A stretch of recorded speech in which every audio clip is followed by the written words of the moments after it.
off on his way.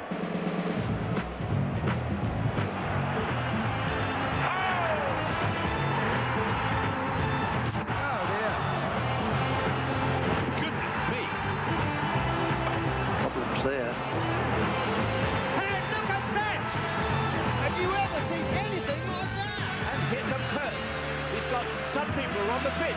They think it's all over. It is now.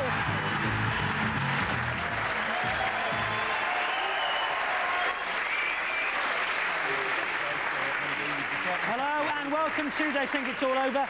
David is away doing his day job this week, but thankfully we found a replacement whose own day job leaves him free after lunch. Steve Davis.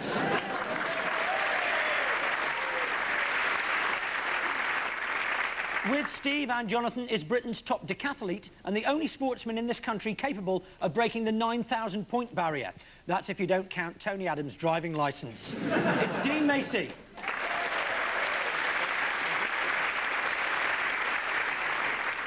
With Gary and Rory is an impressionist so dedicated that when he was researching Dwight York, he spent hours triggering the twin airbags on his Mondeo. John Culshaw.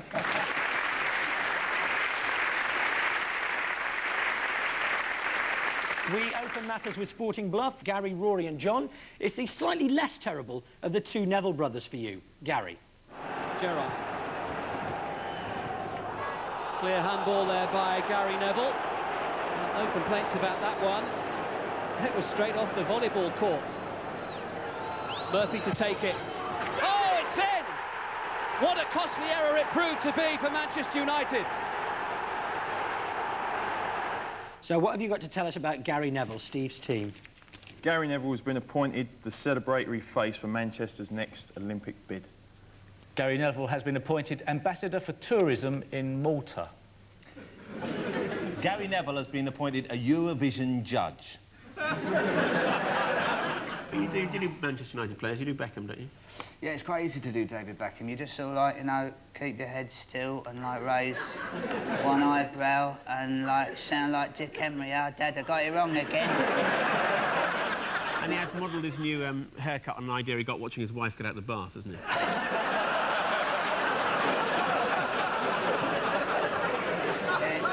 I don't know what he means. I'm storing that one up for later use, if you don't mind. What sort of events would you have in Manchester Olympics, then? Chassis burning, what else? I was dead happy to get the gold medal for being top and sorted. You can imagine some of the news headlines if, you know, the Olympics ever does come to Manchester. I'm Michael Burke. The entire Brazilian volleyball ladies team have tested positive for Dwight York.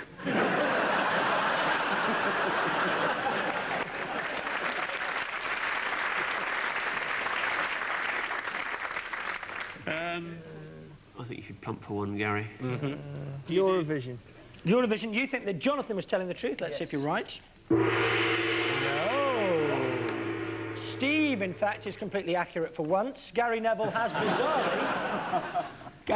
bizarrely been named as honorary ambassador for the Maltese Tourist Authority. The only person who didn't think this weird was Neville himself. I know of no other place in the world where football fans love Manchester United so much. Certainly not Manchester, anyway. Gary Neville was partly responsible for organising the wedding of David and Victoria Beckham. Everything was going fine until the last minute, when his brother Phil clumsily brought down the bride just inside the nave. Steve, Jonathan and Dean, your question is about Premiership new boys Fulham. Here they are demolishing Crystal Palace on their way to winning Division 1.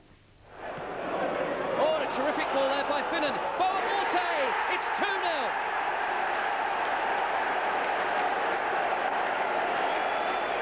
But according to their captain Andy Melville, there's a very special reason they were promoted. Gary's team.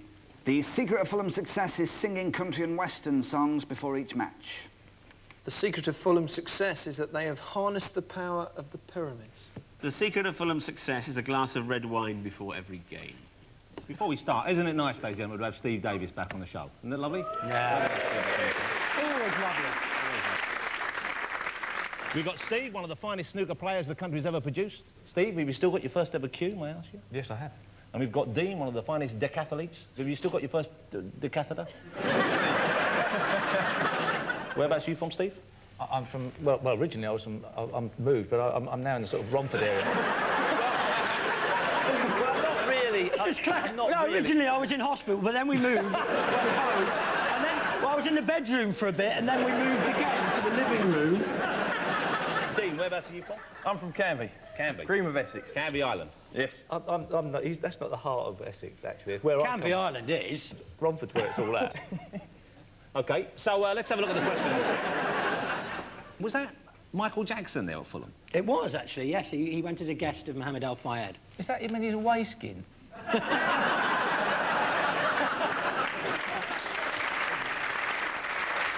Romford, you see? Yeah. I was originally from Plumstead. Yeah. Oh, no! I used to be called the Plumstead Potter.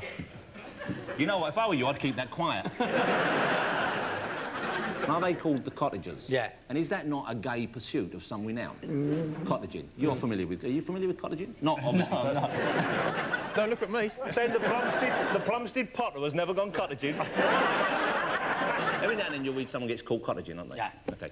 And they go to men's convenience, and they will go into the small cubicle, and there's sometimes, often, I don't know, a gay handyman's been out and about with his Dremel or something, and they've carved a small hole, which I believe is called the glory hole.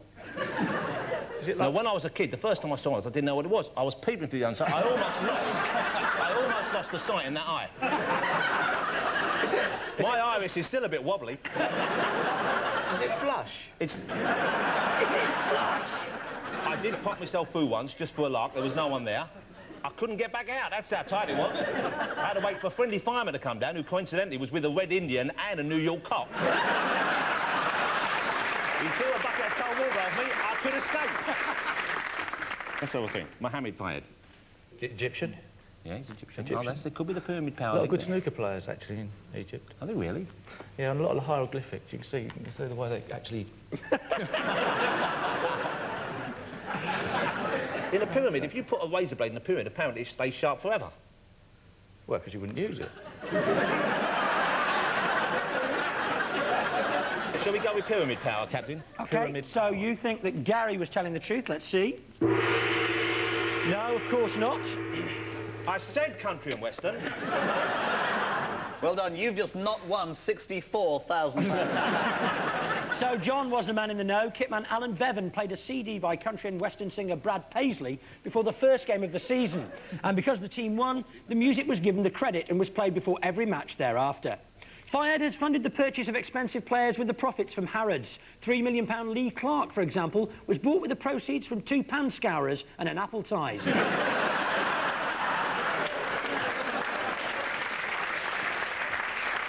And at the end of all that, Steve's team have no points and Gary's team have no points.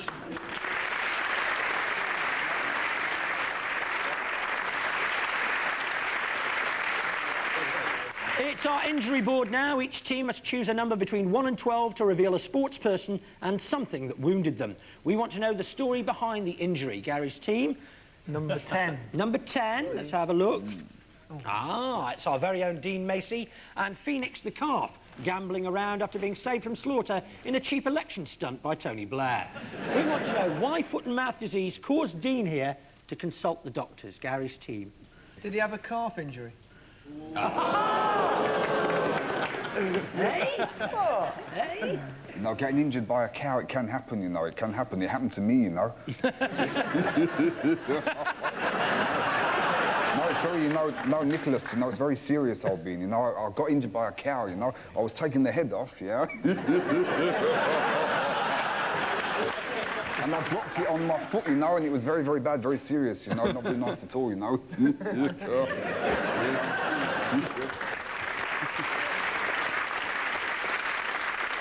it something to do with, did he have to train on roads because he couldn't train on country paths because they're all closed? Is the correct answer.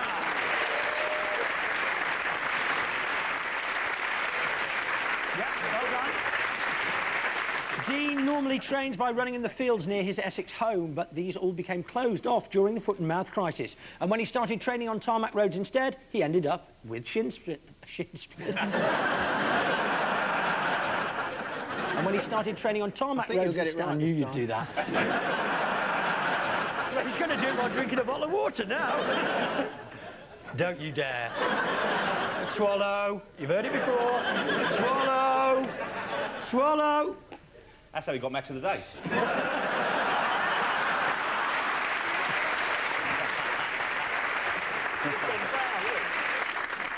And when he started training on tarmac roads instead, he ended up... I tell you, it's going to end in tears. With shin splints.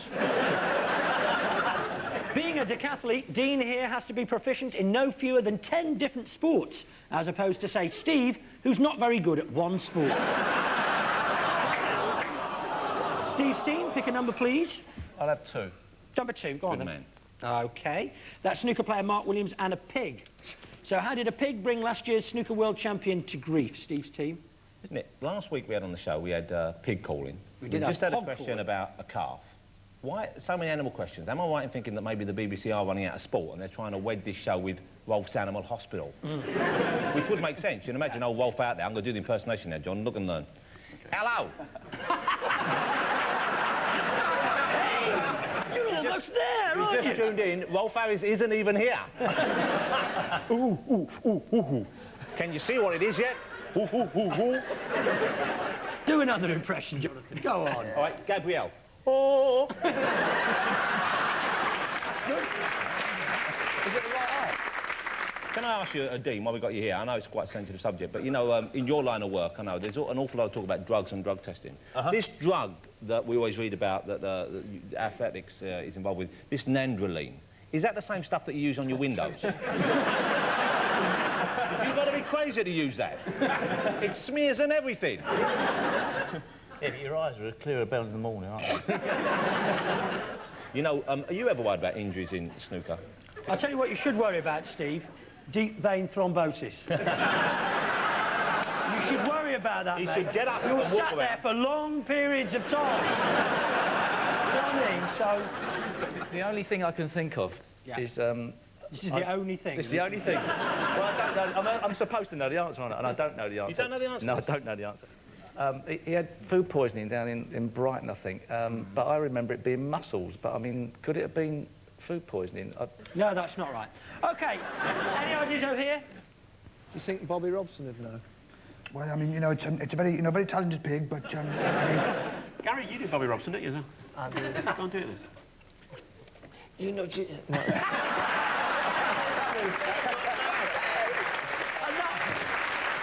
That also works as his Godfather impression as well. OK, so neither team have got it right. Mark Williams was, as you do, feeding a pig's ear to his pet Rottweiler when it decided to eat his hand instead. It's absolutely true. The bite meant that Williams couldn't hold his cue properly, and in his match against Steve Davis, he experienced a humiliating 13-2 victory.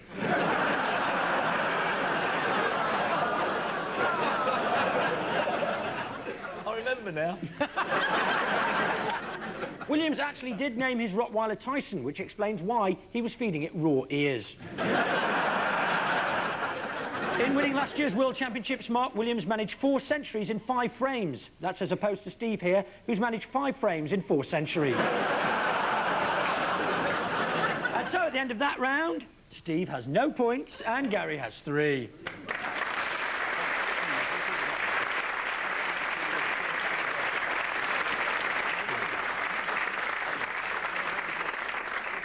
It's excuses time now. Gary's team, it's British boxing's best, in fact, only hope for you, Audley Harrison. Here he is making short work of his first pro fight against Michael Middleton.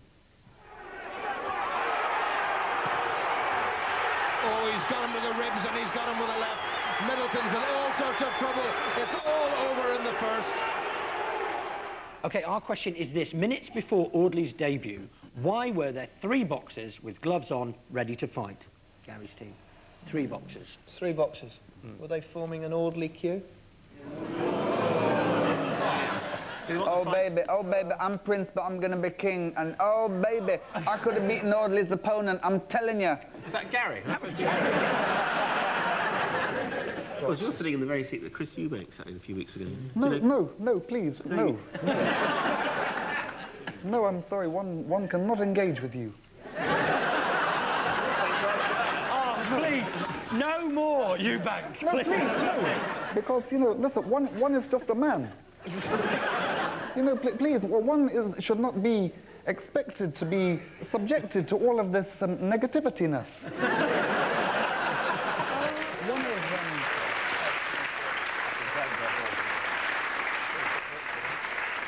No, I think Middleton wasn't going to come out and fight because of the money thing with the television, and in the end they had standby boxers.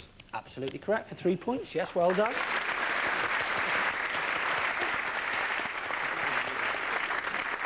Right up until the last moment, 2 other boxers were ready to replace Middleton until a row about money was finally resolved. Harrison's management had forgotten to cross out a clause in Middleton's contract which granted him 20% of the TV money. And Middleton, who was supposed to be paid $3.5 grand, ended up taking home 10 times that for 165 seconds work. It wasn't the only mistake in Middleton's contract. There was another error where it described him as a boxer. Audley studied at Brunel University, where he wrote a 15,000-word dissertation on the social perspective of boxing. His main thesis was that if you don't give me an A, I'll beat the shit out of you. Actually, John, what do you think of Nick as a presenter? Hello, I'm Nick Hancock. Every joke told the same way. Start on a high inflection, pause, and then go down to deliver the punchline.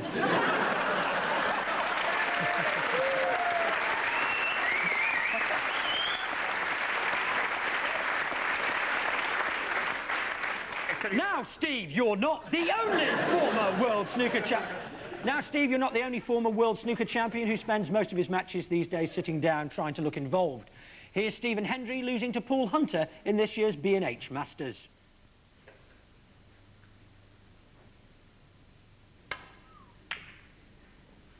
Where's the cue ball going? Foul. Paul Hunter 4. After that defeat, Stephen Hendry's coach finally realised the reason why he is playing so poorly. But what is it, Steve's team? Do you watch snooker, Dean, ever? Yeah, when I feel like it. Yeah? I have to be in the mood. And what sort of mood is that? Like comatose? It's not as big as it was, is it? It's not as big snooker as it was. Well, I don't know. It's fairly big, but no, it's not. Yeah. What I like about Steve, you always get a pippy comeback. Maybe you're spending too much time on the yellows rather than the important black. Mm-hmm. Is it because his coach thinks he's got a crappy cue? It's a correct answer for 3 points. I said he was an He said he was an Come on! The reason, according to coach Frank Callan, is that Hendry is still using a child snooker cue. He said Stephen's playing with the worst cue in the game. He got it when he was 12. Bizarrely, a few years back, Stephen Hendry's cue was actually kidnapped and then returned equally mysteriously. Police took the whole thing seriously as they thought it might be a dry run for kidnapping Posh Spice. And at the end of that round, Steve's team have 3 points and Gary's team have 6.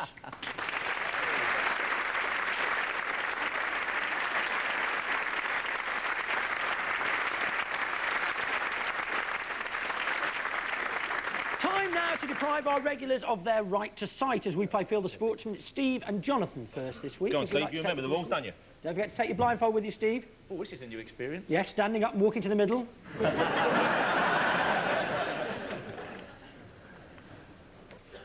OK. And can we have our first mystery guest, please?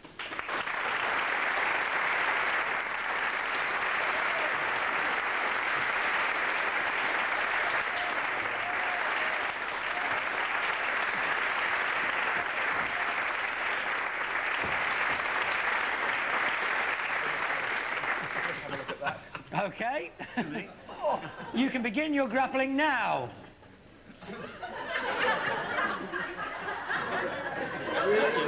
That's you. Oh, blimey, you've got sweaty palms. What have you been doing? Hold on, it's a leg. What, down here? I heard a lady's whispery laugh. That's familiar to me, if not to you, Steve. You've got a leg as well? I've got Shall a leg. we make a wish? Oh, it is. She's got a friend. Yeah, I found another one as lady. Come on, we're quids in here, one each. I've got one. Well, I'm not What's too this? sure. I have a feel down there. It's a big... Is it a Q-tip? Have they come to do Gary's ears again? Is it Christmas?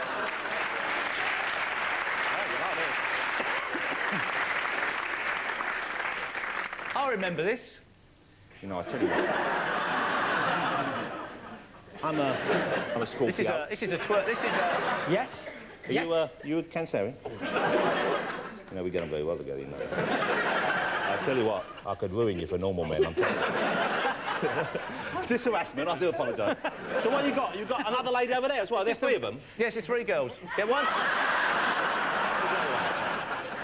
That's a fella, this one. Is it? I think so. Hey, what's that? What's that? Oh, I thought that was his popping out there. I thought the old lost magic had done it again. He knows no gender boundaries. It's the World Twirly Championship. Yeah, the UK bat and twirling team, I'll give you that.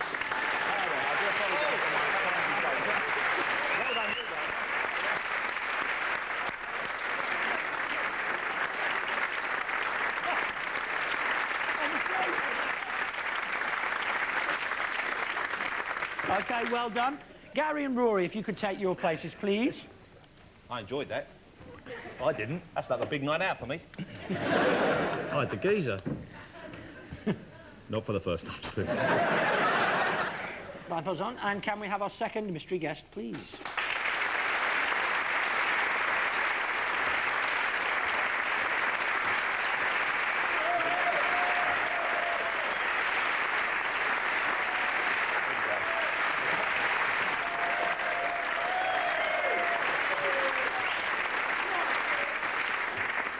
OK. Oh, this is easy. And your time starts now. Oh, hang on. Oh, so. Oh. What have you got there? It's a step. Do we go up the steps? Oh, my God. Yeah, go up the steps. Oh, something hard. Gary!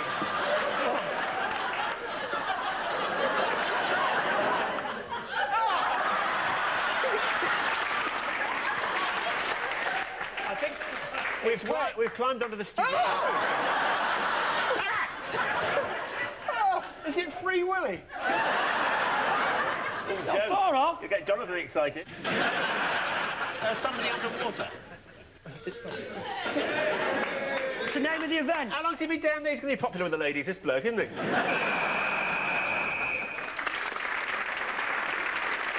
League on the free diving champion. Well done, mate. God, man.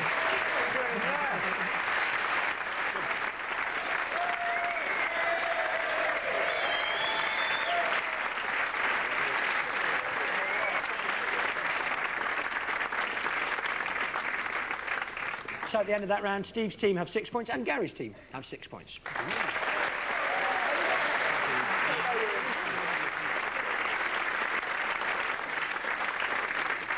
We end the show, as usual, with the name game. The leaders goes first, which is neither team, so alphabetically it's going to be Gary's team. Pass those on to Rory, please.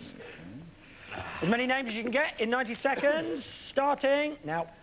Fulham owner. Hasn't got a British passport. Very good indeed. Phil and Gary's dad has the same name as he has surname. Neville. Neville. Neville. Neville. Neville. Yeah, yeah, any of those will do, yeah. I'll do an impression of this one for you. Hey, tell you what, Gary. OK, Des there. That's very good. You see that wasn't bad. Straight away. He's on big break and his surname is a star sign. John Virgo. Very good. You doing? Steve Davis should probably play the black, something like this. We're running out of time. Oh, yeah, we are. His first name is a posh word for biting, as in biting satire or sarcasm. From the Latin, mordere, to bite. Mordant. Mordant, very good. Oh. And the second name is, he's good, eh? Gary's been dummed up for this show. Second is Barbie is one. It's a toy. Doll. Very good indeed. This is a Japanese midfielder, I think, is coming to Arsenal. I hope he comes to Arsenal. Yeah, first name? Hidetoshi. Yeah, very good. Yeah. Now, what do you do with your car, Gary? Clean it. Yeah. Oh, yeah. What do you do before you clean it? Before you clean it, you have to make it stationary, don't you? Park it. OK.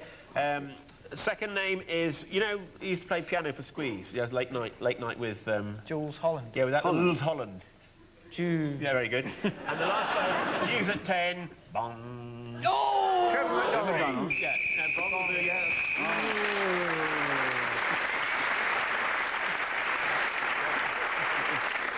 You need 7 to win. Pass it on to Jonathan. Thank you, Dean. Yeah. Time starts now. OK, his dad was Neville. His brother was Phil. His name is... Gary, then. That's right. OK. This bloke is a snooker player. He could advertise by Actol or one of those products. Steve Hendry. OK, there you go. All right. Now, this bloke, first name is... it's like a newspaper, the something star. Second name is like a directory. Top there you go. Thank you. Oh, cool. First one is, a second name is if you're in Italy and you want to buy something cold to keep your milk in, you say, I want a... Fridge. Gio. And the first name... It's similar to the name of that bloke in Pop Stars who did, hit me, baby, one more. Darius. Time. But if it's an Italian word and it ended with an O, it would be... Darius. That's right, well done. If you're in Italy, this is what you would be called in the olden days. You would be a... This is the something empire. The something empire. It was the empire. What city are they from? From Italy, from... Yeah, there you go. All right. And the second name, it's a weird spelling, but it's like another song. Bye-bye, Miss American Pie. Drove my... Chevy. Chevrolet to the... That's right. All right, the second name here is, until you get to know him, this is what people think of Rory. So nothing could be further from the truth, because he's a good bloke. All right, the first name is, often, if someone's very pretty, they think it's stupid. I'm always being accused of this. But it's like, if you're a woman with long blonde hair, they think you're a bit of a... Tart. Bimbo. Speaks to that big boy, that's it all over, isn't it? No, a bimbo, OK. And the second name, first part of it is, if you put on a lot of weight, you are very... Fat. And the end bit is, it's a... if you can't, then you... Can. You can, and the middle bit is O. OK, and this last bit... All right, remember there was Pinky and someone? Perky. Right, and if it was Inky and... Perky. That's right. No. Well done, He came in with Null. He came in with Null. He was just in there with Null. Quite honestly, the name game is such a farce. There's a lot of cheating going on there. It's ended 12-all, and I think that's probably about fair. There was a bit of shenanigans on both sides. So, it's tie-break time. And I think, as a special tribute to our diver there, we should have, how long could Jonathan and Rory hold their breath underwater?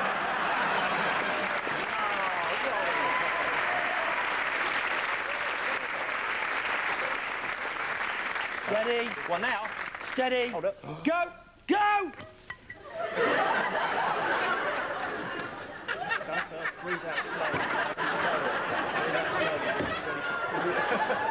Come on now, you can do it. Don't just hit it. You can do it. Keep it as long as you can, we want to win. Stay in there.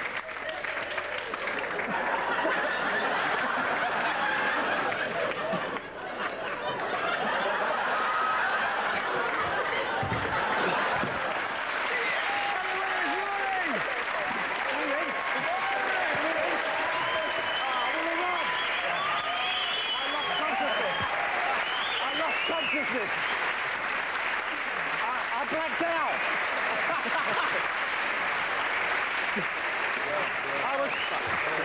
You know where I'm going now. Let me just say something to anybody at home, especially youngsters watching. It's not a good idea to put someone's face in a bowl of water unless it's Jonathan Ross. OK, but the winner this week is Rory's team, I think we should say.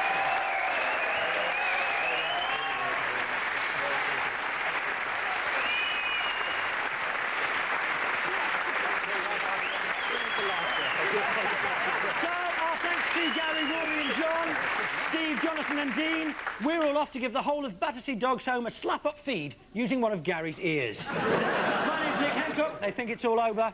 It is now.